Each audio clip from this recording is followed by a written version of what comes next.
नमस्कार दोस्तों, मैं सौरभ कुमार और द पॉलिटिकल सौरभ में आपका स्वागत है। दोस्तों आज हम जानेंगे क्लास 12th का जो आने वाली एग्जाम है, इंटर एग्जाम से रिलेटेड इंपॉर्टेंट क्वेश्चन के बारे में, यानी और शॉर्ट टाइप क्वेश्चन यानी सब्जेक्टिव क्वेश्चन के बारे में, जो कि आपको 5 नंबर या 10 नंबर में पूछे जा सकते हैं। तो दोस्तों 100% आने वाले प्रश्न है जो कि हमने खास आपके लिए छाट करके लाया है। तो दोस्तों यह वीडियो नंबर 3 है, वीडियो नंबर 1 और 2 ऑलरेडी आ चुकी है। तो नीचे आपको लिंक डिस्क्रिप्शन बॉक्स में मिल जाएगा, जाकर जरूर देख लीजिएगा, उसमें भी बहुत सारे इंपॉर्टेंट क्वेश्चन थे।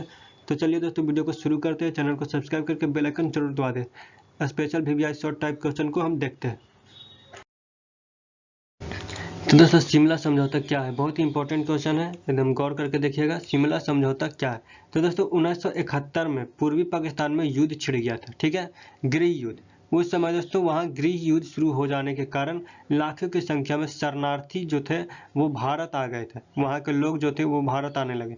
भारत ने दोस्तों मानवीय आधार पर उनको शरण दे दिया। इसके विरोधा स्वरूप यानी इसके विरोध के रूप में पाकिस्तान ने दोस्तों 3 दिसंबर 1971 को भारत के हवाई अड्डों पर क्या कर दिया, धावा बोल दिया, यानी हमला कर दिया। भारतीय सेना ने दोस्तों बड़े वेग से जवाबी कार्रवाई की, बहुत ही तेजी से फुर्ती से कार्रवाई की उसके खिलाफ। किसके खिलाफ? पाकिस्तान के खिलाफ। पाकिस्तान युद्ध हार गया दोस्तों और उसका पूर्वी बंगाल का भाग, ठीक है, यानी पूर्वी बांग्लादेश का भाग क्या हो गया, स्वतंत्र होकर एक नया बांग्लादेश के रूप में उदित हो गया। यानी पूर्वी पाकिस्तान का जो इलाका था बंगाल की तरफ, वो स्वतंत्र हो गया। उसका नाम बांग्लादेश पड़ गया, वह अलग देश हो गया, ठीक है, बांग्लादेश। तो दोस्तों वह पाकिस्तान का हिस्सा नहीं रहा। तो दोस्तों युद्ध के बाद भारत और पाकिस्तान के संबंधों को समान बनाने के लिए 3 जुलाई 1972 को, ठीक है, दोनों देशों के प्रधानमंत्री के बीच शिमला में, कहाँ, शिमला में एक समझौता हुआ था। और दोस्तों चूंकि यह समझौता शिमला में हुआ था, इसीलिए इसे शिमला समझौता कहते हैं। तो ये थी दोस्तों डिफिनेशन। बहुत ही इंपॉर्टेंट क्वेश्चन है, एग्जाम में आते हैं तो जरूर देख लीजिएगा। दोनों देशों ने यह करार किया दोस्तों कि भारत और पाकिस्तान के बीच डाक तार सेवा फिर से चालू की जाएगी तथा आर्थिक व सांस्कृतिक क्षेत्रों में दोनों राष्ट्र एक दूसरे की मदद करेंगे। तो दोस्तों यह थी शिमला समझौता।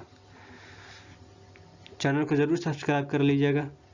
तो दोस्तों क्वेश्चन नंबर 15 का रहा है पेरोस्ट्रोइका, ठीक है, पेरोस्ट्रोइका से आप क्या समझते हैं? तो ये भी एक रिपीटेड क्वेश्चन है। तो दोस्तों सोवियत संघ के अंतिम राष्ट्रपति जो थे कौन थे? Mikhail Gorbachev. आपके ऑब्जेक्टिव में आ सकता है कि सोवियत संघ के अंतिम राष्ट्रपति कौन थे, तो उत्तर होगा क्या? Mikhail Gorbachev. तो दोस्तों जो सोवियत संघ के अंतिम राष्ट्रपति थे मिखाइल गोर्बाचेव, उन्होंने देश में राजनीतिक एवं आर्थिक सुधार आरंभ किए, जिसे ही पेरोस्ट्रोइका, ठीक है, पेरोस्ट्रोइका के नाम से जाना जाता है। बहुत ही सिंपल डिफिनेशन इसका। तो दोस्तों इस सुधार कार्यक्रम के लागू होने के साथ ही सोवियत संघ का विघटन हो गया था। चलिए अगला क्वेश्चन देखते हैं। मंडल आयोग क्या है? सब रिपीटेड क्वेश्चन है, सभी को आपको देख लेना है, ठीक है। मंडल आयोग क्या है? तो दोस्तों 1978 में जनता दल की सरकार ने विश्व जो बीपी सिंह मंडल था, बीपी मंडल की अध्यक्षता में एक आयोग का गठन किया जो मंडल आयोग के नाम से जाना जाता है।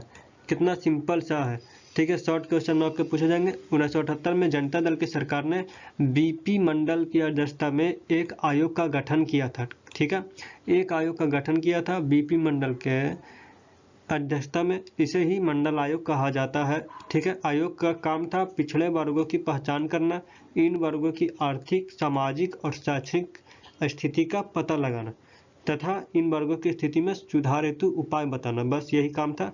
तो दोस्तों ये थी मंडल आयोग का डिफिनेशन। तो दोस्तों क्वेश्चन नंबर 17 है संयुक्त राष्ट्र संघ के उद्देश्य क्या है? यानी संयुक्त राष्ट्र संघ क्यों बनाया गया है, उसका क्या उद्देश्य है, किस पर्पस से उसे बनाया गया है?